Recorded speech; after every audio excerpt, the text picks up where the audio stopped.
The impact of climate change continues to seriously affect some of the poorest countries in the world. According to a new report, Suffering the Signs, Climate Change, People and Poverty, from British charity Oxfam, the extremes of changing weather are affecting seasonal crops for those who need them most in the developing world. One of the most pronounced effects we're seeing is in our rural livelihoods programs in developing countries. We've talked to farmers across 15 different developing countries, and they're all telling us very similar things. The seasons are changing, the rains are becoming fewer, there's more time between the rains, but when they come, they're much more powerful, washing the seeds away. We're having longer, hotter, drier periods. The growing seasons are much shorter, and farmers are really struggling to cope with this, and this is potentially going to have huge impacts on food security in some of the most marginalised areas in the developing world. The report outlines evidence of how climate change is affecting every issue linked to poverty and development, including hunger, health and labour.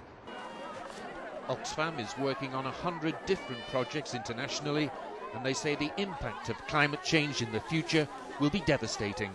When you look towards the future, that things get really quite scary. In Southern Africa, for example, they're predicting that by 2080 we may see a 50% drop in cereal yields. Two of the most important staple crops in the world are maize and rice.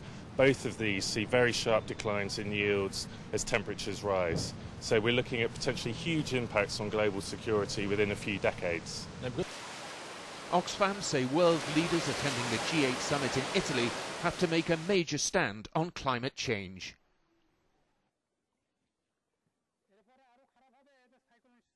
We need to see two things. We need to see action on emissions. Rich countries who are the most responsible for causing climate change and have the most money with which to respond to the problem need to lead in cutting their emissions first, fastest and furthest. We need to see mid-term targets that by 2020, rich countries, including the G8, have agreed to cut their emissions by 40% below 1990 levels. The other thing that we need to see urgent action on is finance. Finance for developing countries. First of all, to help them move onto a low-carbon path of development.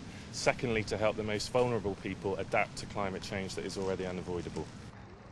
The charity wants these measures carried through to the Copenhagen Climate Change Summit in December.